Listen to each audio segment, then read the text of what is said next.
Europe ও উত্তর আমেরিকার পর এবার ফিফার বিশ্বকাপ স্বত্ব বিক্রির পরিকল্পনা প্রত্যাখ্যান করেছে এশিয়ান ফুটবল কনফেডারেশন এএফসি।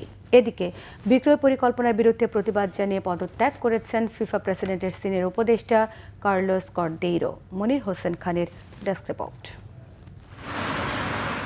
একে একে নিভিতেছে দেউটি। ফিফা প্রেসিডেন্ট জিয়ান্নি ইনফান্তিনোর উদ্যোগে গড়ে ওঠা $20 বিলিয়ন মূল্যের বাণিজ্যিক সহযোগী প্রতিষ্ঠান ফিফা ফরওয়ার্ড এন্টারপ্রাইজ এফএফএ বাস্তবায়ন এখন চরম হুমকির মুখে। শুরু থেকেই এই পরিকল্পনার বিরোধিতা করে আসছে ইউরোপিয়ান ফুটবল অ্যাসোসিয়েশনের বেশিরভাগ দেশ। এফএফএ পরিকল্পনা বাতিল না করলে আগামী বিশ্বকাপ বয়কটের হুমকি দিয়ে রেখেছে উয়েফার 55টি দেশ। যুক্তরাজ্যের অর্থমন্ত্রী বলেছেন ফিফার পরিকল্পনা ভেস্তে যাওয়ার পথে। আমার মনে হয় ফিফার পরিকল্পনাগুলো ভেস্তে যাচ্ছে।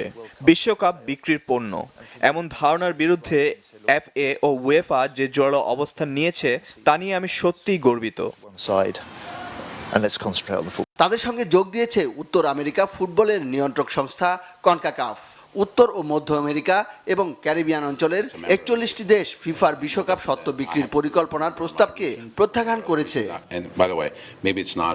এশিয়ান ফুটবলের নিয়ন্ত্রক সংস্থা এএফসি শুক্রবার এক বিবৃতিতে জানিয়ে দিয়েছে উয়েফা ও কনকাকাফের পাশে আছে তারা। যদিও সরাসরি বিশ্বকাপ বয়কটের হুমকি দেয়নি এএফসি, বরং এএফসি সভাপতি বলেছেন ফিফা যেভাবে প্রস্তাবটি উত্থাপন করেছে তা সম্পূর্ণ অগ্রহণযোগ্য। এএফসি সভাপতির অভিযোগের তীর সরাসরি ফিফা প্রেসিডেন্ট জিয়ান্নি ইনফান্তিনোর দিকে। প্রস্তাবটি যেভাবে উপস্থাপন করা হয়েছে তা সম্পূর্ণ অগ্রহণযোগ্য।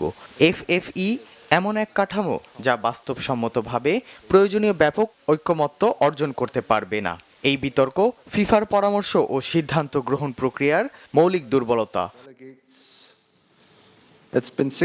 3 মহাদেশীয় সংগঠনের বিরোধিতা বড় ধাক্কা। মরার ওপর খাড়ার ঘা হয়ে এসেছেন খোদ ফিফা সভাপতির সিনিয়র উপদেষ্টা কার্লোস কর্দেইরো। এই বিক্রয় পরিকল্পনার বিরুদ্ধে প্রতিবাদ জানিয়ে পদত্যাগ করেছেন তিনি। এই প্রস্তাবে আমার কোনো সম্পৃক্ততা ছিল না এবং আমি এর সম্পূর্ণ বিরোধিতা করি। ফিফা যেখানে 2022 থেকে 2026 সালের মধ্যে $15 বিলিয়ন আয় করেছে, বিলিয়ন ডলার রিজার্ভে বসে আছে, কোনো ঋণ নেই, সেখানে সংস্থাটির সবচেয়ে মূল্যবান সম্পদের অংশ বিক্রি করে মাত্র $4.2 বিলিয়ন তোলার যুক্তি কোথায়? উয়েফার বয়কটের হুমকি, কনকাকাফের প্রত্যাখ্যান, এএফসির গভীর উদ্বেগ আর এখন ইনফান্তিনোর ঘনিষ্ঠ এক উপদেষ্টার পদত্যাগ, সব মিলিয়ে ফিফার পরিকল্পনা বাস্তবায়নের সামনে এখন বড় প্রশ্নচিহ্ন। Monir Hossain Khan, Bangla vision sports desk.